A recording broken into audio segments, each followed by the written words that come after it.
inayos ko na naman schedule ko dahil may pupalize lang ako this 2024. So that's it. Yung R2 yung mga slang meron kami rito. So common sense.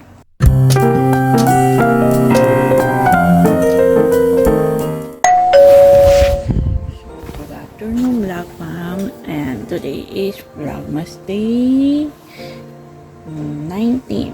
So, ayun nga.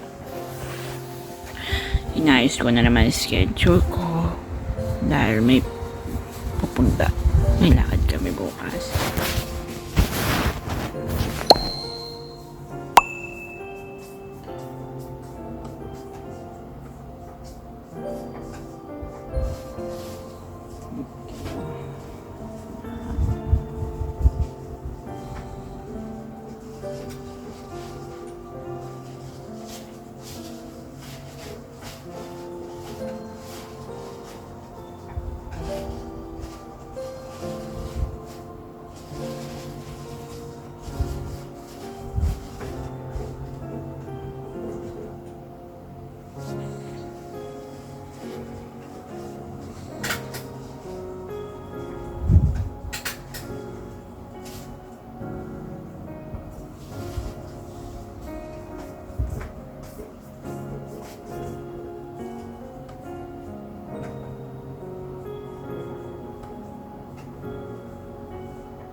So, ayun.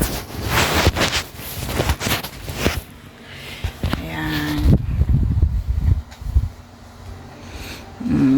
Naisip kong palitan yung Vlogmas ko ngayon dahil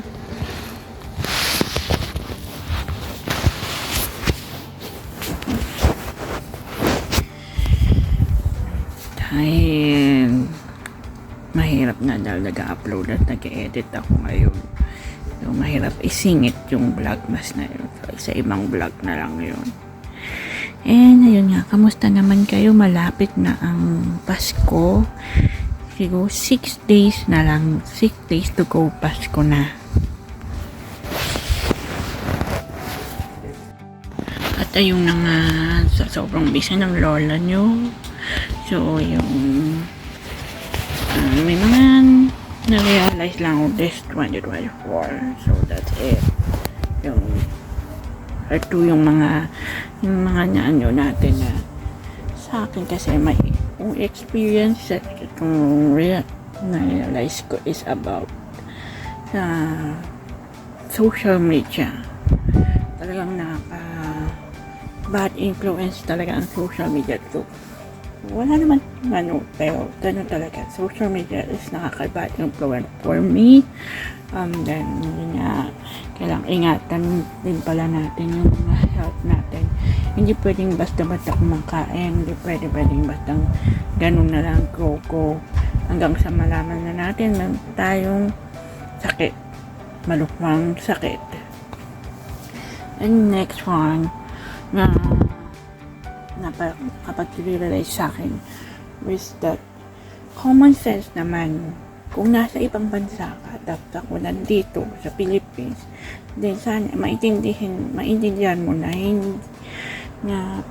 magkaiba po tayo ng culture and magkaiba po tayo ng pinanggalingan, not because of maliit lang yung pin cages ng aking hamster is wala na akong minimal care of my hamsters. Nahabaan ko lang pasensya ko, pero common sense naman doon sa nag-comment, please. Kasi nasa Philippines po kami, po ako. Then ikaw nasa ibang bansa, siguro nasa Amerika. Then magkaiba po ang price ng mga pin cages yan kumpara dito. And hindi po malakihan ng mga bahay dito sa Pilipinas. Mga mayayaman lang merong malalaking bahay rito. For us is an average house lang meron kami rito. So, common sense. Isipin mo na lang yung dapat intindihin mo na lang kung bakit gano'n yung pinkages namin, okay? Medyo humiinit na yung ulo, pero okay na lang. May ganun talagang tao na hindi nila maintindihan yung differences of the Asian or Philippines people and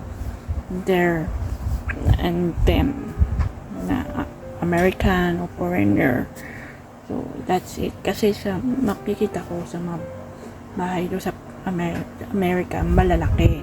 Talagang malalaki kahit average people sila. Malalaki pa rin yung bahay nila. Dito sa amin, ganun talaga ang dahil sobrang mahal din ang house and lot, then kailangan so ayun, common sense and intindihin nyo yung diferensya ng magkaibang bansa, okay? So guys, patapos din ako sa aking trabaho sa pag-upload at pag-edit. Ngayon naman, trabaho ko sa pag-vlog dahil Vlogmas Day 19 ngayon. So, yun nga vlog pa. Then, dito sa LOE, bukas na lang ako pagsasamay ko yung 19 and 20 sa isang vlog. So, ayun nga. Tapos din ako. Napakadami kong ginawa. Nagahang ang aking laptop kaya matagal ang pag-upload. Ayaw na nga. Diba? Like I said, common sense naman. Kasi hindi porket pare-parehas na tayo ng culture, ng lugar, or ng bansa. Common sense na kami, nasa Philippines, tropical country kami. Kayo hindi. So, yun. Just please understand our situation, our place, and our country. So, yun nga. Mami! Ano na ang desisyon mo bukas? Ha? Ano na desisyon mo bukas? Isipin ko pa lang mamaya. Sige, Mami. Okay po, Mami. Everyday bumubuhat, hindi ka kasama conditioner. Ha, pala ito ang gamit kong Conditioners has 10 times more vitamins eka, magpagalita pa ako. every day. Ito ang serum sa gabi. Toridem Type in serum. Ayan. 2 gabi ko na pinagamit. 2 beses na. Nakikita nyo guys. Ay, black bomb. Ayan. Next time, papakita ko yung whole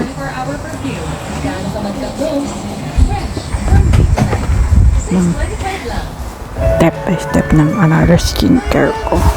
Okay.